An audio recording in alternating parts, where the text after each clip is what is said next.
What's up, y'all? Welcome back to Carnegie Studios. I'm Chris.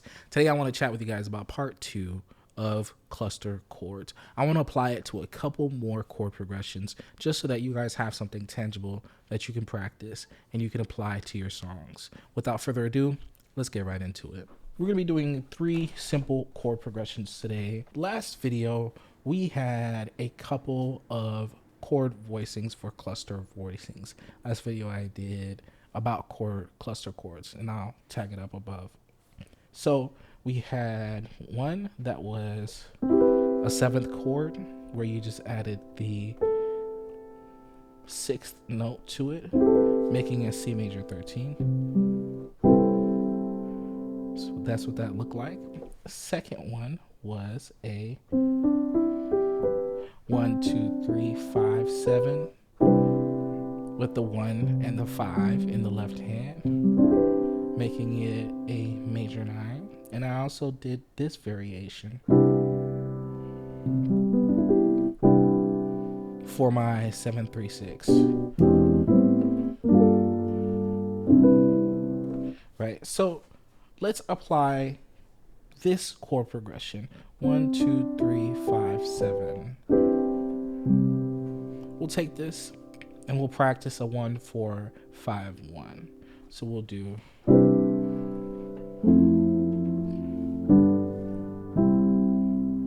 so that's nice up top, right? We'll actually take off that B that we're playing and just play C, D, E, G. The great thing about the 1, 4, 5, 1 chord progression and why we're using this to practice the cluster chords is because this triad, it's all major triads in this. And this chord form, for lack of a better word, this chord shape is translatable. So I can practice this in 1, 4 with F, right? F major, 1, 2, 3, 5, and 1 and the 5 in the left. And then C, 1, 2, 3, 5, and then back to the C, the 1. I can end the chord progression with the full progression, right? Adding that B back in. And I can also practice it. 1, I'll go up. I can go up or down.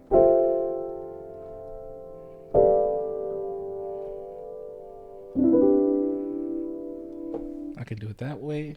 I can just take the 5, right? 1, 2, 3, 5. I can just do that.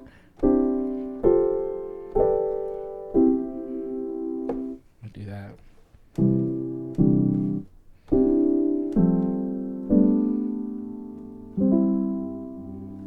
And then also, I can take this chord progression and practice the other ones.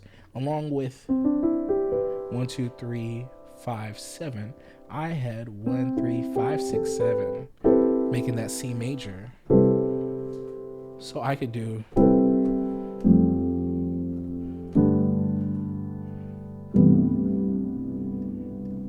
or I can mix and match. I can start off the chord progression with the 1, 2, 3, 5, 7.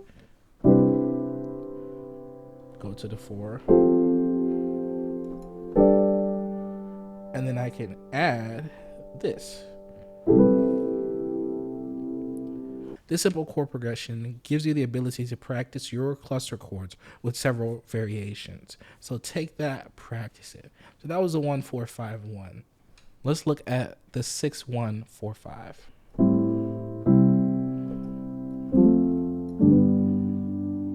So I've got the 6, A minor 7, and we're in the key of C, by the way. C, D, E, F, G, A, B, C, 1, 2, 3, 4, 5, 6, 7, 8, or 1. So 6, 1, 4, 5. A minor 7, or I can just play pure 6. Then we'll go to the 1, 4, 5, right? A minor, C, F, G, A minor 7, to the 4, 5, C major 9. I just did a lot of stuff. Let's break it down. A minor, I played the A minor 7 right there. And then the 1, right, I just did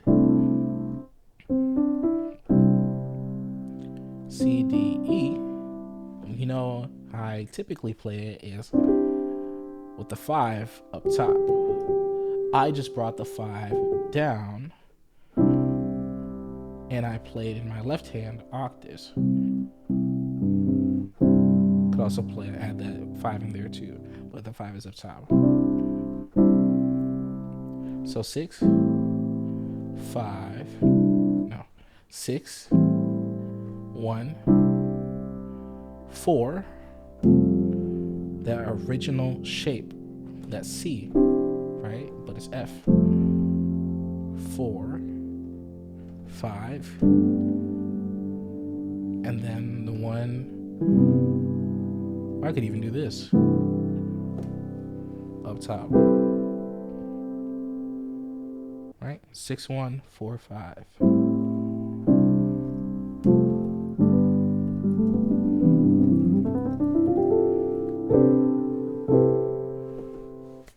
And then lastly, a simple 2, 5, 1. 2, 5, 1.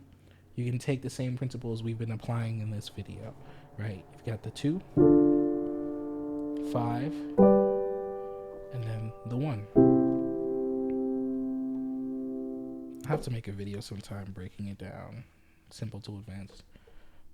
Anyway, 2, 5, 1. So I can do D minor 7. Then I can go to the G.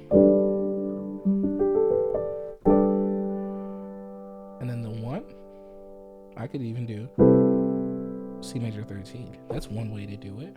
So I can do, and then but I wouldn't be me if I couldn't find a way to make it closer. So let's see what we can do. So we've got the 2, D minor 7. Instead of playing D minor, I just bring this down. Minor 7. The 5 I can do.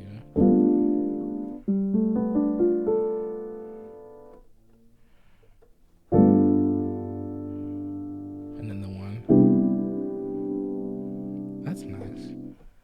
I could also do, oh, duh. Chords together. D minor 9. I'm extending these chords. But you could also just do D minor 7 or D minor, G major, that chord shape. 1, 2, 3, 5. And then to the 1. Major 13th or major 9. So yeah, that is all I've got. Take that, practice it, apply those shapes to different chords, and you will be just fine. If you have any questions, please feel free to comment down below. Please like and subscribe, and I'll catch you in the next video. Peace.